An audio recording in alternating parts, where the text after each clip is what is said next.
Hi, I'm Matt from the Loom of Time. I'm Nich from Evocatus. And this is the Tomb of Lime podcast, where we explore heavy metal music and culture. This is episode 2, where we'll be talking about philosophy of songwriting and how what the decisions you make at the beginning of the writing process affect that end product.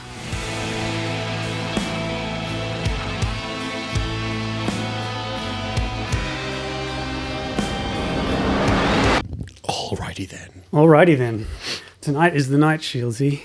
You learn how to write a Loom of Time album. By the end of entire album. Yep, you'll be able to write it. I'm afraid I didn't bring a pen to take notes. But I have a good memory. Yeah, you'll absorb it. I have no doubt. So yeah, I mean, I feel like as you grow older, you get all these preferences and quirks and things, in the music that you like, and you come to realize there's certain things you prefer a certain way. Yep. Although not without appreciating the opposite way of doing that as well. You just get idiosyncratic reasons for liking certain things. Certain things, yeah. Yeah. And then as a music fan. Yeah. Yep. And I guess the creative process then becomes one of getting those things and then incorporating them together and coming out with something that resembles whatever your taste. Exactly. Yep. Exactly.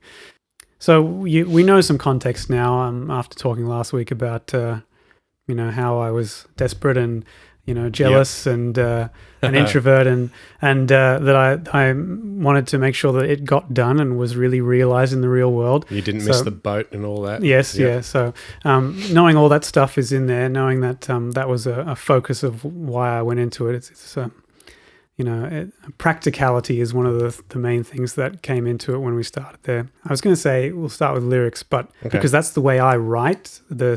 All my lyrics come before any of the music does. Is that right? Yeah, but so you're a poet? No. See, the thing is, I think that the lyrics are the least important part of the music. As at least in the case of the Loom of Time, I consider them only to be useful as far as they can help the music be better. Okay.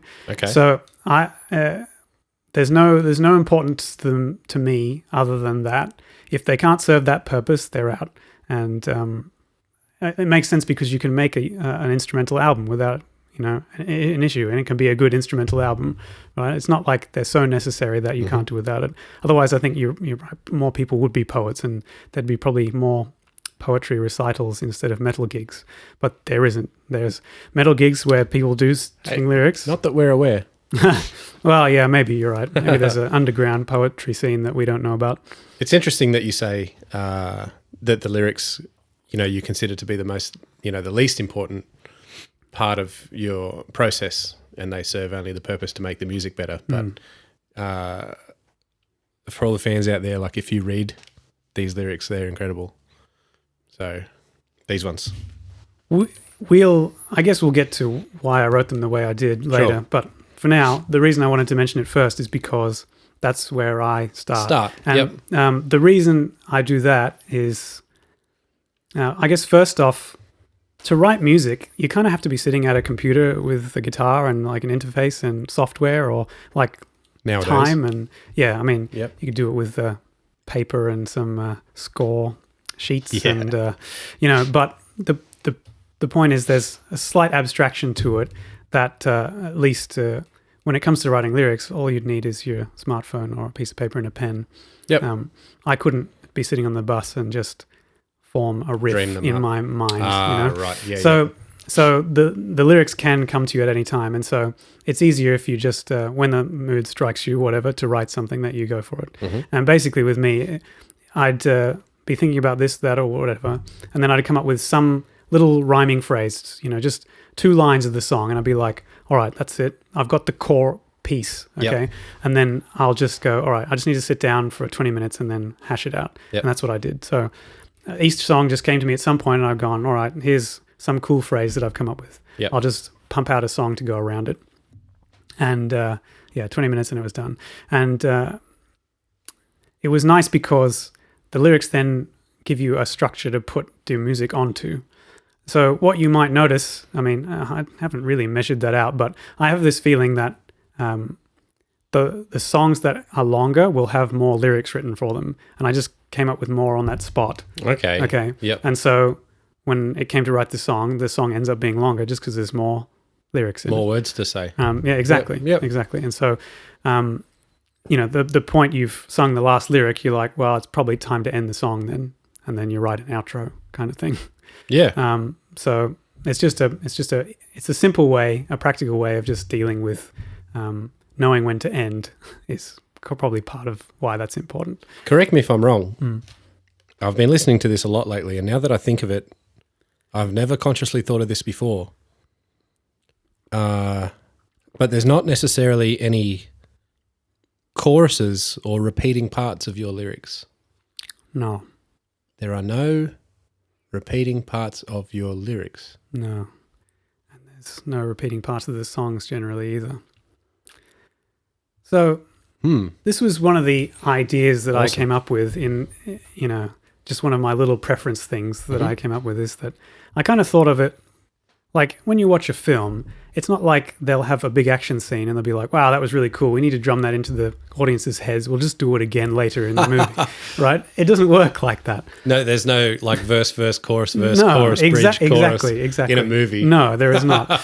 And so I kind of wanted to apply that sort of thing to the music, but it's not quite that bad because sometimes the songs might be a more normal structure than you realize. I just got to a point where I go, this is where you'd go back to the intro or the first verse or the beginning riff or whatever. Yeah. And I thought, well, no, I'm not just going to kind of be lazy in that way and just, I've already written that thing, 3 minutes Let's ago run in the it song. again. Yeah. I'd go, if I really needed that kind of thing again, I'll write another riff that serves that purpose. Yep. So you might find in the song structures there that there is actually similarities, but not the same. And they might be more typical than you might think. It's just that instead of the first verse again, it's a second verse that serves the same function in the same way. Yep.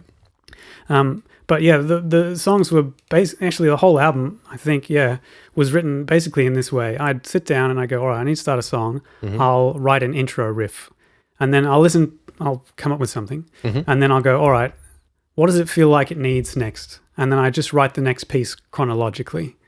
Right. And I just keep doing that until the lyrics ran out. And then I'd go, all right, now's the time to end the song. I'll write an outro riff. And then the song was finished. And then track 2. If I had lyrics for it, I'd go, all right, I need to write another intro riff. And so, it's basically just a process of... So the riffs were written in sequence, like chronologically. Yes. And like the new one was pasted on to the end of the old one. Yes. And so on and so forth. Yeah. Oh, I wow. know a lot of people don't do it that way. The more I hear about the way guitarists do it, they have a hard drive with a folder on it called riffs. Whenever they come up with something, they just put it in there. Yeah. And then when it comes time to write a song, they'll go in there and they'll get them all out and they'll piece them together. Yeah. I think maybe one problem I have with that is that trying to make a riff conform to what you've had before that already exists is harder than creating something bespoke for the thing that's already come before. Yeah. So one thing I really try not to do in my music is have tempo changes because they're really annoying, I think, especially for the drummer. Now, I know I've played a few Evocatus gigs and there are a couple of tempo changes in there. And I know Adam, your drummer, is... an absolute trooper because he smashes them out every time. I'm actually really impressed with how he manages that. Tempo changes and time signature changes at the same time. Yeah, I don't think I'd ever be that cruel to a drummer. But actually, on our upcoming record, there's one tempo change, I think. Right. So just to... Does it just half or double or something like that? Is it simple? It's a fraction that makes sense in some kind of math, but it's not that simple. Like it's gone from 120 to 180 or vice versa. Something like that. Yeah. But yeah, I really tried to avoid that, but in that song I just couldn't get it to work any other way. So that's again one of the reasons I would write chronologically throughout the thing is because you can really just make something that really works well with whatever's come before. And so some points I'd get through part of the song and I'd listen to whatever I'd done so far and I'd be like, oh, this needs to slow down now, or it needs to speed up, or it needs to be quiet, or it needs to get heavier, or whatever. And yeah, it was just a case of just going through one piece at a time, and until all the music was done. Maybe the way it transitions through genres is because of that. If I'm only listening to the riff before, it's like I've got this theory that any two genres, subgenres of metal, you can mix pretty easily. Yep. But starting to do three or more gets really tricky. Right. Maybe when the more than two genres I would fit into a song somehow would be just because whatever was coming here worked really well with the riff before, but it might not have worked well with the riff in two riffs time. So you need a transition. Yeah, but not intentionally. It was just like, well, that riff would go really well into this doom riff. But the riff before that was black metal, and before that was thrash, and the thrash wouldn't go into the doom riff very well. But because there was the transitional phase, it just worked out that way. This is where that element comes in that has that influence on what the genre, how it comes out. You know, you say that thrash riff into a doom riff, but when you lay the hardcore drums over the doom riff, it now becomes a breakdown. And all of a sudden, the genre of that part of the song is hardcore. and I didn't even know that going into it. Yeah. So it wasn't an intention. No. That's just the cool thing that you wrote to suit the last bit that was in the song. And then someone else has jumped in and changed it even further Yeah. by, changing the drums or whatever. Yeah. I mean, as to how you choose what genre you're going to write in, and you kind of got to have some idea of what you want to do.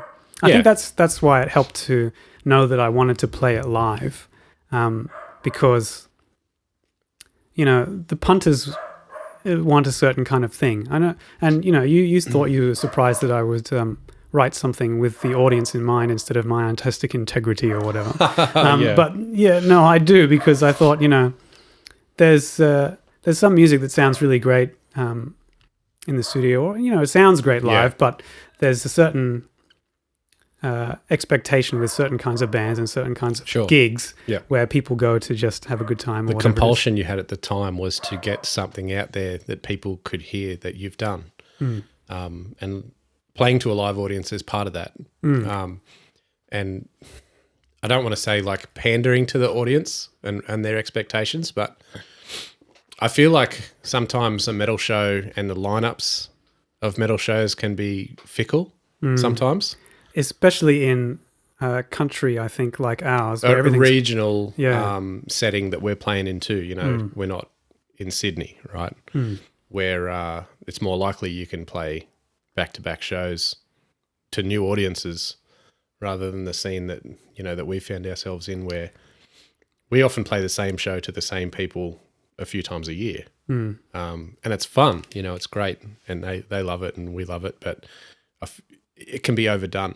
And the other thing about the way genres fit together is like there's places in the world where they can have a festival and it's just all black metal or whatever, but we can't really do that around here because we don't have the volume. Yeah, exactly, a volume of it, which in some ways makes things interesting and cool. So there are a lot of Australian bands, but it's not like we can have that European summer festival like you talk about that's specifically black metal, for example, or folk metal. Yeah.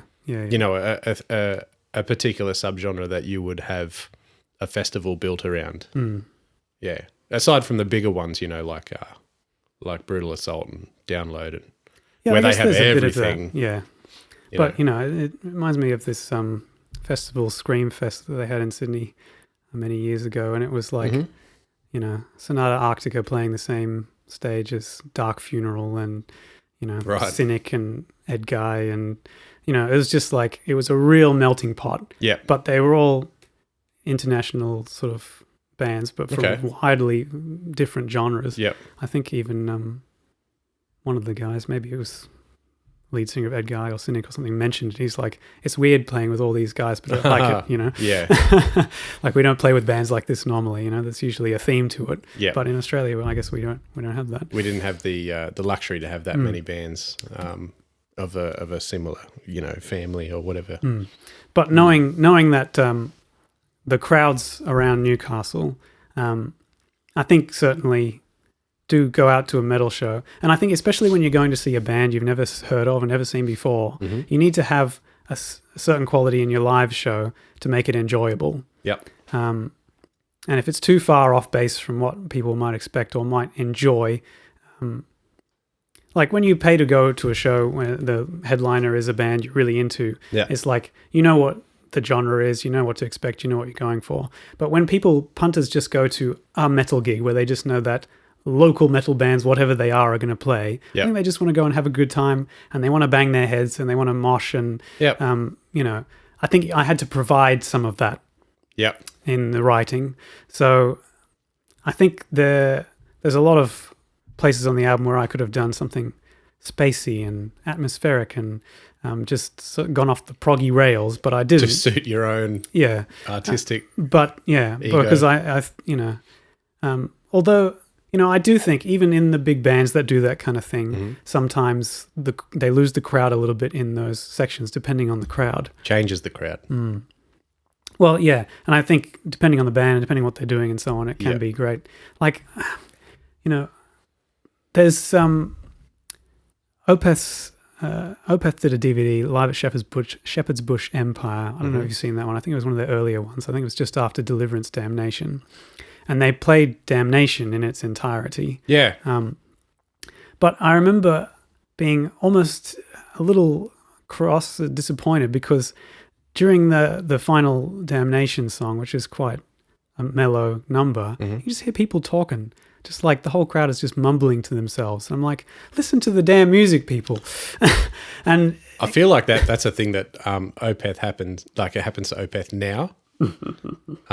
But back then, I know that record you're talking about, but I don't remember hearing that or noticing it to the point where it annoyed me, because that kind of thing does annoy me at a show. And I know that a crowd at a gig has got so many different people who are there for different reasons, and they enjoy themselves at the shows in their own way. Yeah.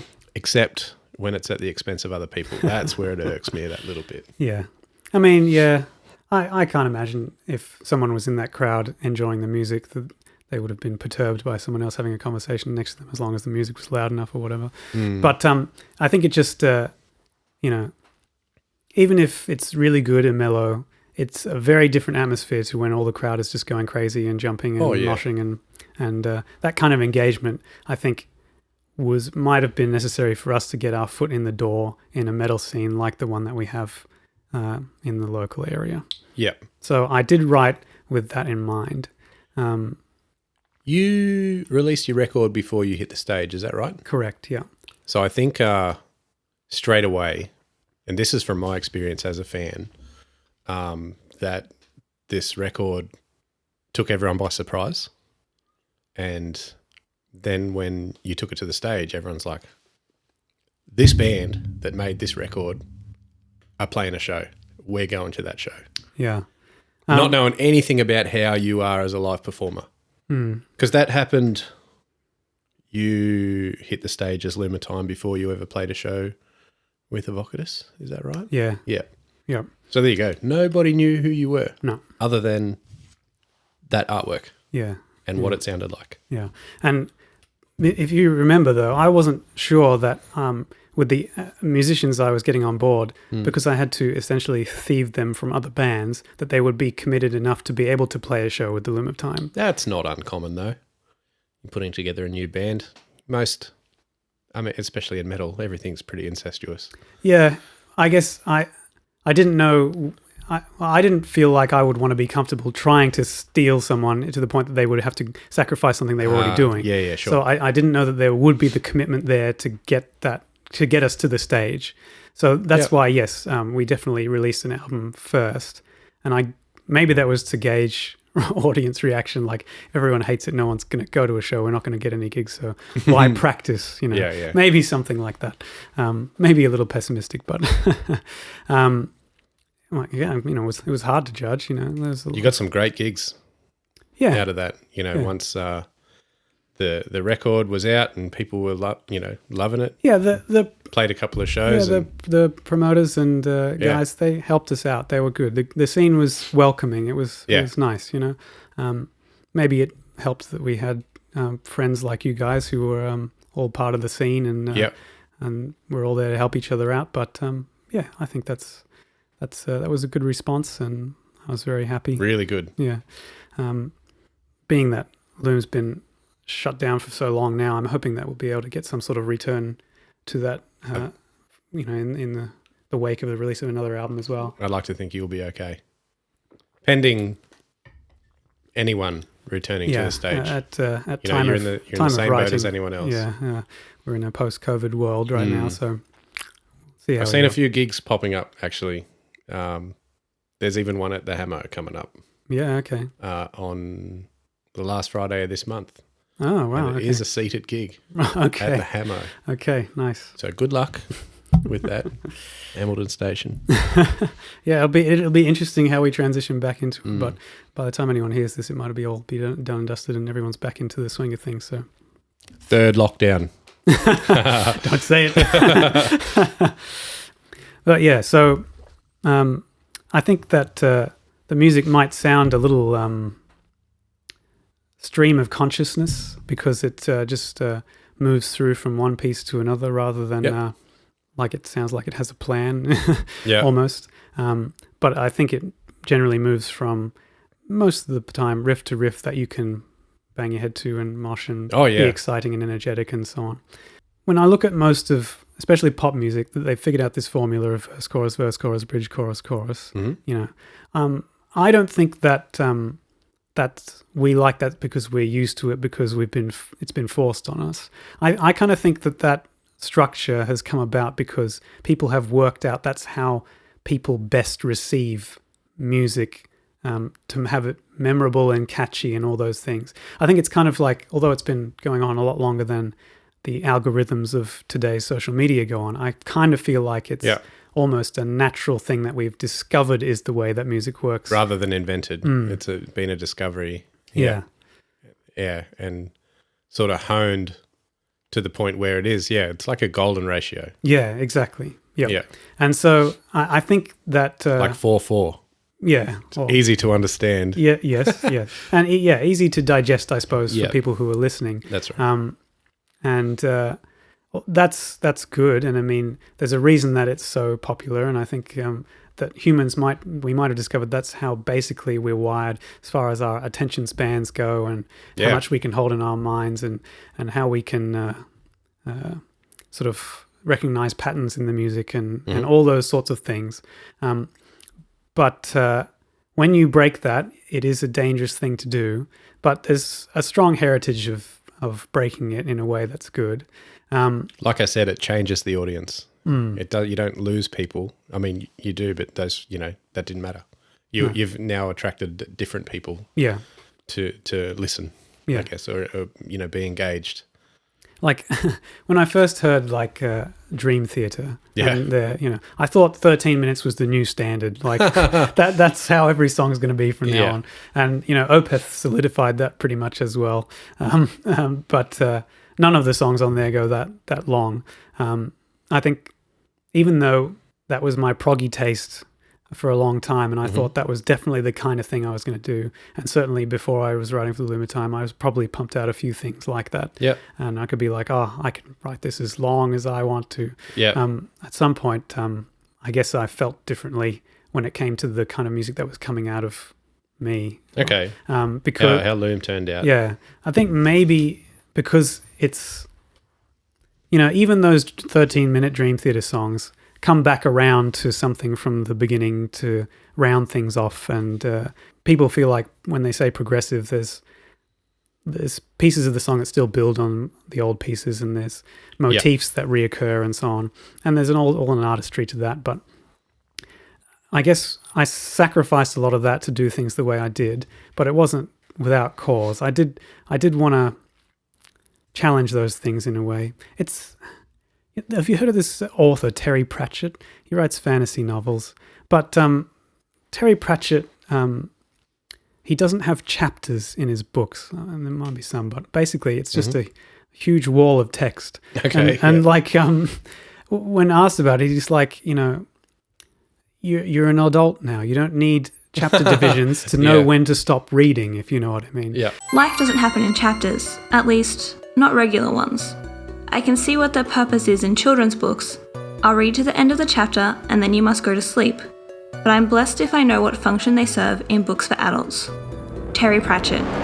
And it may be some of the old tropes of song structure and the way they do it in pop music is we don't necessarily need that anymore. And heavy metal has been challenging a lot of conventions in music for a long time in a lot of ways. So I feel comfortable, just throwing a lot of those things out the window and doing something like what we've done. And so there's no cyclical nature. There's no verses and choruses and so on. Although I do feel like there are verses and choruses, but we just don't do them more than once. Yeah, I understand. So. There are some songs where I can think of what the chorus would be, but it's not a recurring thing in the song, like, the pop format. Yeah. And so somewhere between how movies move in a linear fashion and I guess a lot of narratives too, and how we don't need the children's song structures anymore. We can use the adult ones, and the listeners can sort of absorb it. It probably is demanding in a different way to certain people. I think if you try to capture in your mind the piece of the song that's come before and the piece that you're on now and the piece that comes afterwards, you can only get so far when it keeps changing the way it does. And I think that might frustrate people because they can't digest the songs in the way that they might be used to if they can expect to hear the verse again. It's like when you hear a verse for the first time, you can start to digest it, but you can leave it be knowing that it'll come around again and you can solidify what you've heard in your brain and you can better understand it. When that doesn't happen ever again in the song, I think you have to come into it knowing that you have to learn to let go of what your brain's trying to hold on to in order to understand the song. And I don't know if everyone is wired that way. Not everyone. No. I think some people can do it. It would take a certain amount of, prerequisite understanding from the first time listener. What do you think would scare people off from this? You never heard this record before. I don't know what, review or feedback or whatever that you might have read, but why would someone get halfway through this song or this record or whatever and go, you know what? It's not for me. I imagine that 99% of the people that would say that would just be stylistically hitting something that they not into. Okay, but outside of that, the more genres you fit into a song, the more likely you are to hit something that someone doesn't like. I think, a lot of people say in regard to a lot of things, will say, oh, it's got something in it for everyone, which basically translates to no one is going to like it. Yeah. You try to keep everyone happy and no one will be happy. So it is almost like every additional element that we add to it, we're reducing the appeal. Refining the appeal is a better way to say it. Maybe. So, it might just, I don't want to sound cliche, but it might take a certain amount of open-mindedness to get on board with it. And when you're asking that in the genres and in the structures as well, it starts to... I think people who just take every moment as it comes and they enjoy this sort of energy of metal and the extreme metal genres in a more general sense won't have a complaint about any particular piece of it necessarily. There's if you're into certain kinds of music, there's ways in which we buck trends from multiple directions that will annoy people, and it comes with the territory. I understand some of the criticisms that people make, but I think a lot of the criticisms we got were like, that was deliberate. I did that on purpose and I'm going to do it again. And I'm not going to be able to please you this time around, next time around. So, what are you going to do? Well, speaking of which, for a follow-up record, would you heed any of that? I won't call it advice, but criticisms? Or you push past them and those critics, they're lost. The music for this album and the next one, it's written over quite a long time. Mm-hmm. Like, we're not career musicians. We have day jobs and stuff. It takes. Sure.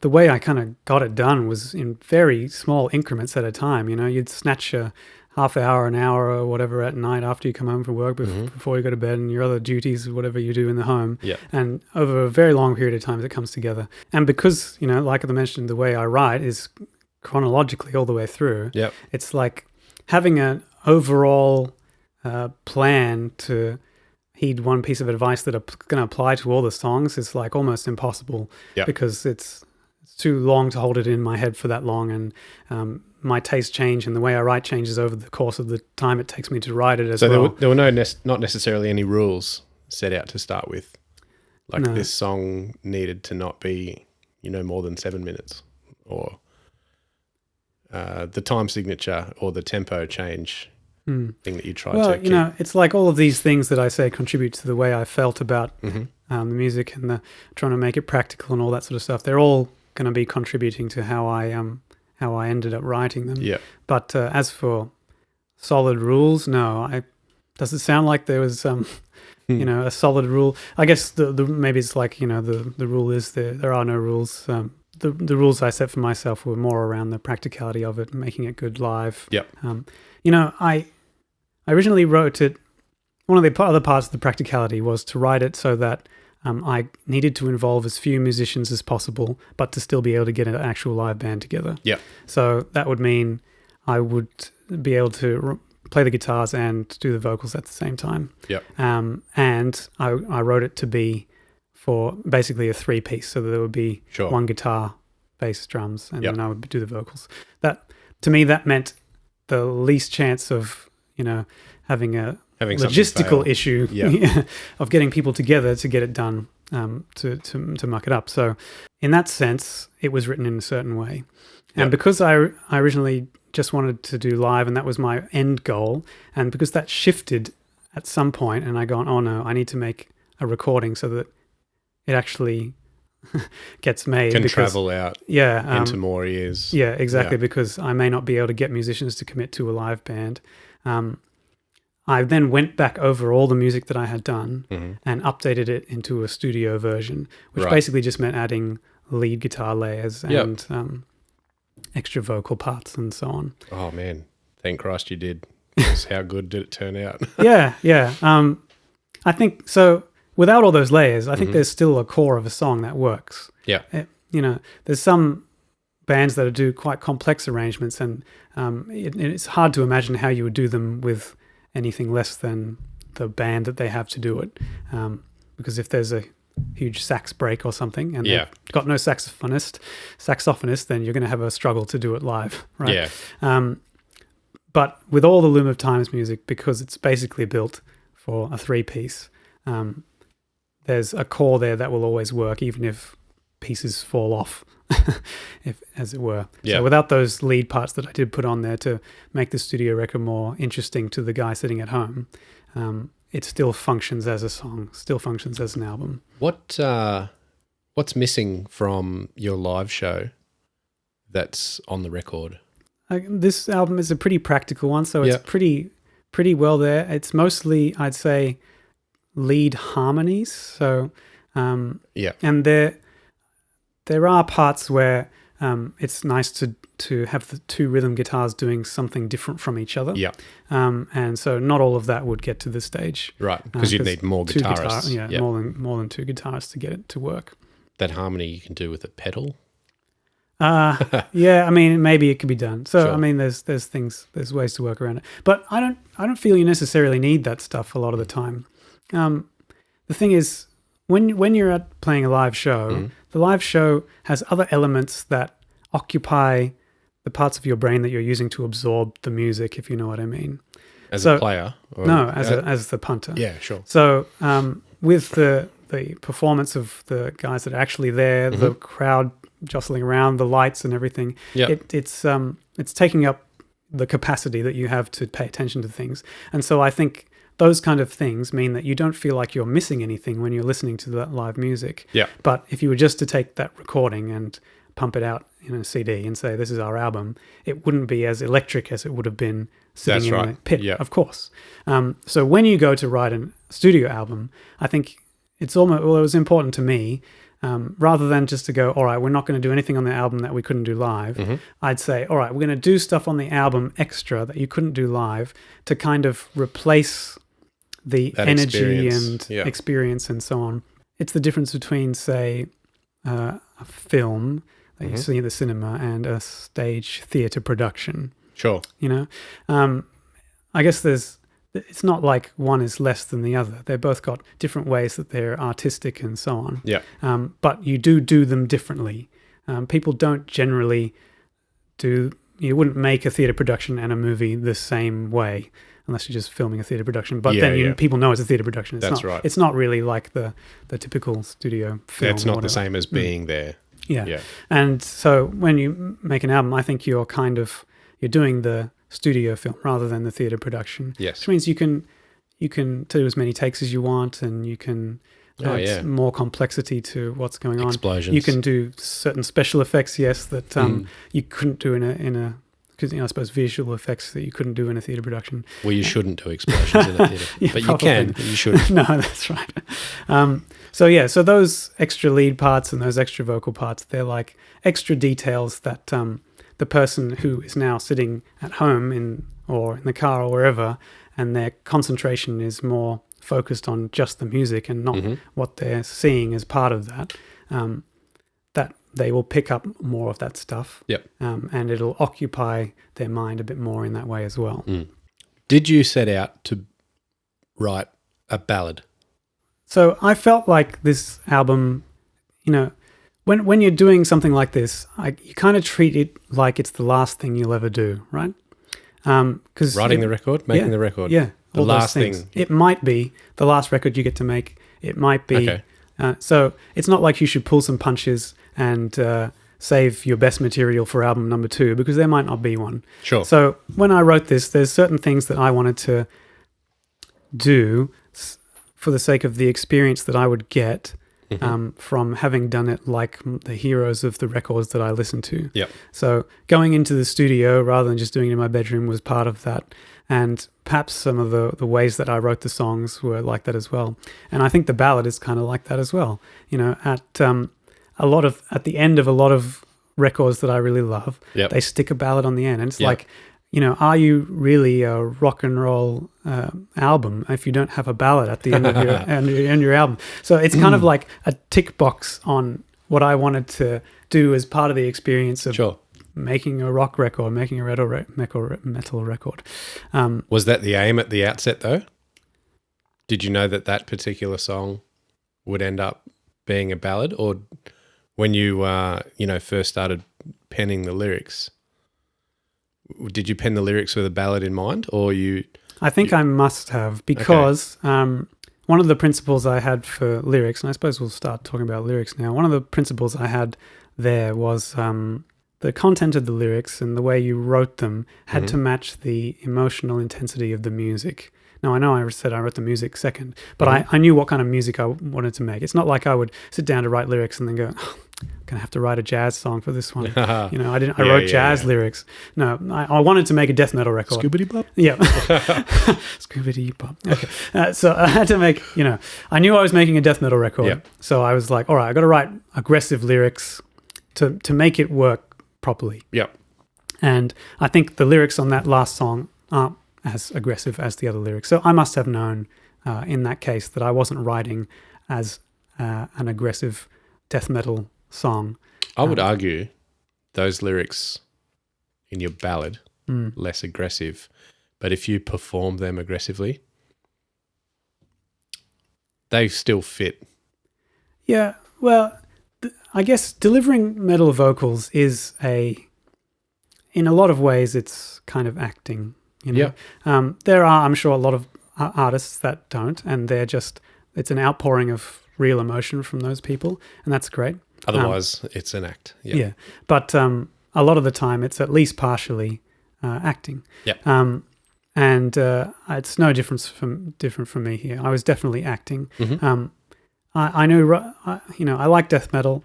It's just something I've become accustomed to, the extreme metal. Yeah. And it's a very angry and aggressive genre of music. But I don't consider myself an angry or aggressive person.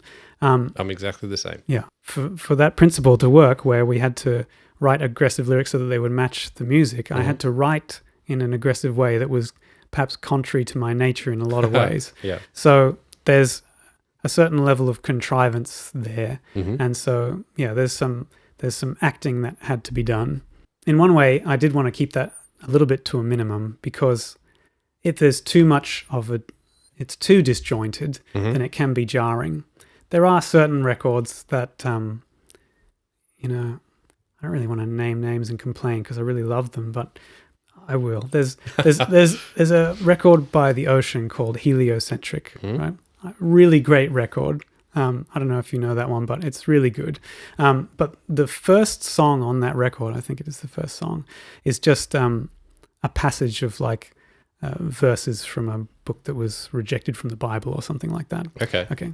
And the way... Spoken word. It's just the lyrics of the song. So the song is structured like any of their other songs. Okay. He's singing, crooning emotional melody parts and then guttural death metal screams and so on. Yeah. But the lyrics are just the sun goes up and then it comes down and then it goes across the sky and under the earth and whatever. Yep. But I'm like, well, there didn't seem any logic to me into why they transitioned from melodic crooning to death metal screaming in the midst of a sentence, other than that's the way they'd written the music. And okay, just how it fell.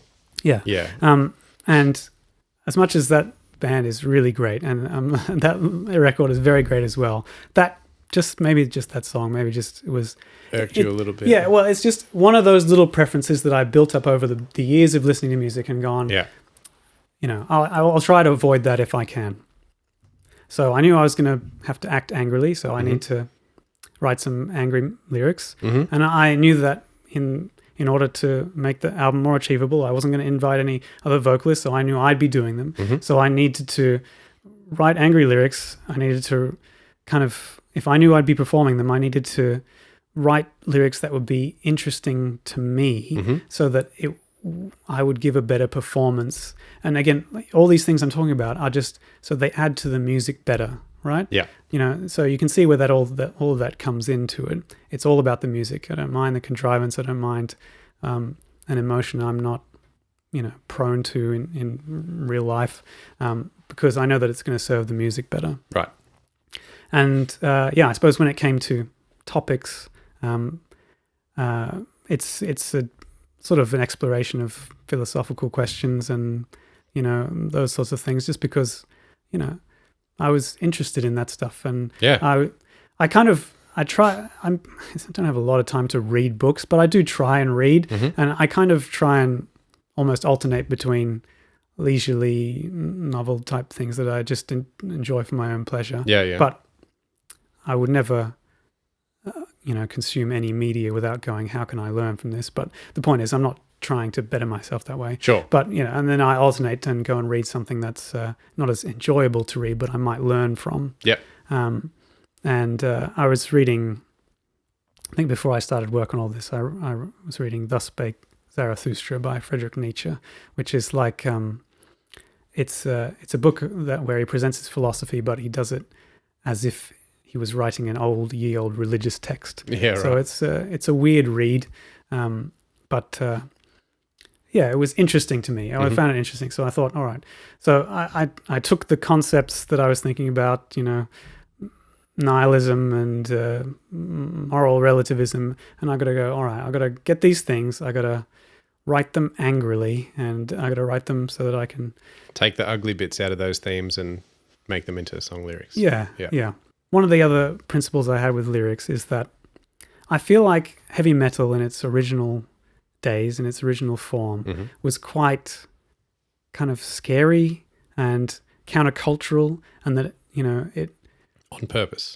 Yeah. And people, even the people who really liked it, would probably come across every extreme that they went to in heavy metal and go, oh, this is a bit dangerous, or should I be listening to this? This is, whatever it might be, violent or satanic or dark or whatever. And it's very hard to say the same things as them and get that same reaction anymore, because people are all used to those kind of offensive topics anymore, and they all kind of seem tame now. Yeah. Like there's whole genres based, like gore grind is all based around trying to be just as extremely distasteful as they can be. But for all the metalheads, it just kind of comes off as mildly humorous. They're singing, that's right. They're singing the most disgusting thing that they can possibly pull out of their brain, and we're just like, that's funny. You guys are idiots. Yeah, exactly.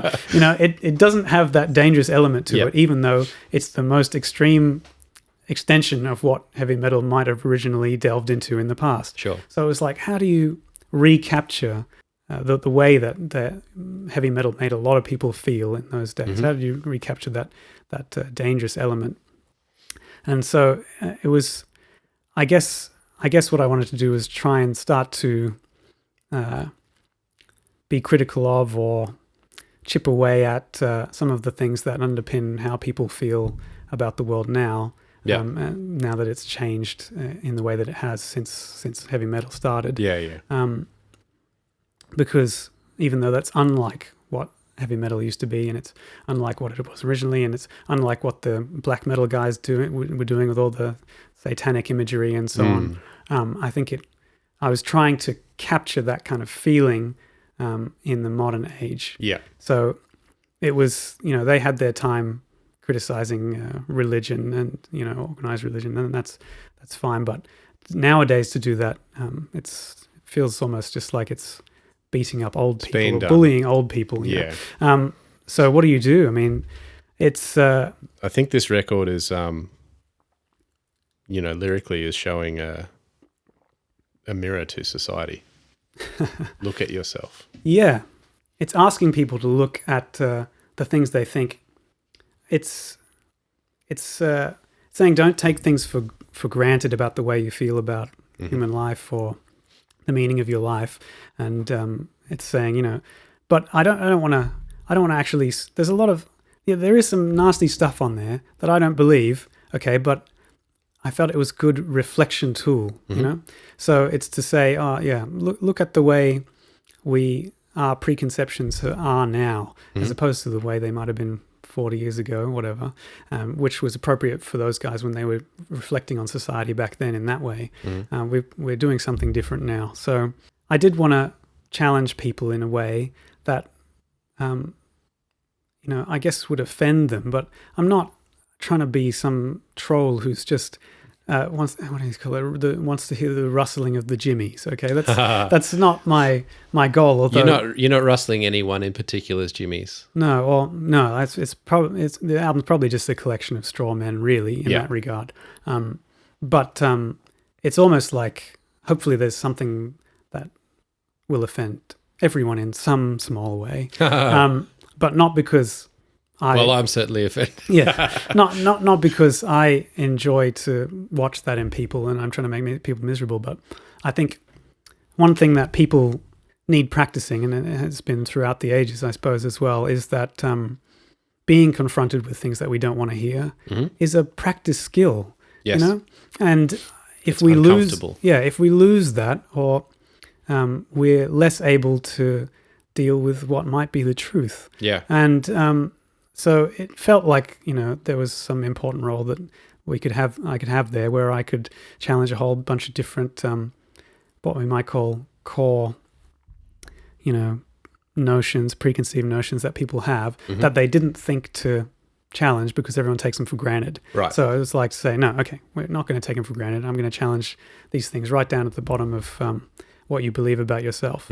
But again, with the intent of hopefully making the world a better place by normalizing being confronted by things we don't like and practicing how to deal with it.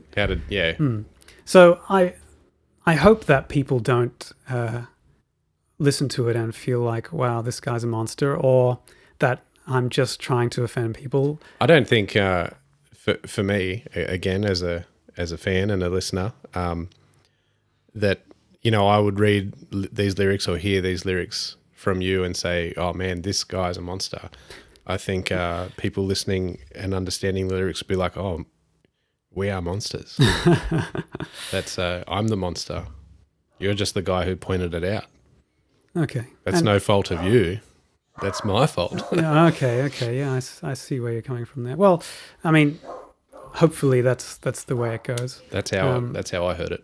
Because there's ideas on the album that contradict other ideas on the album. I think you'd either got to think I'm an idiot and I don't know what I'm talking about, or I'm a hypocrite. Or there's a saying. It's something like, "You can't tell anyone anything." You can't tell anyone anything. You have to teach people for them to remember. Let the person experience what you are teaching and they will learn. Benjamin Franklin. Or art's not to tell anyone anything. It's just to suggest. You can't show everything.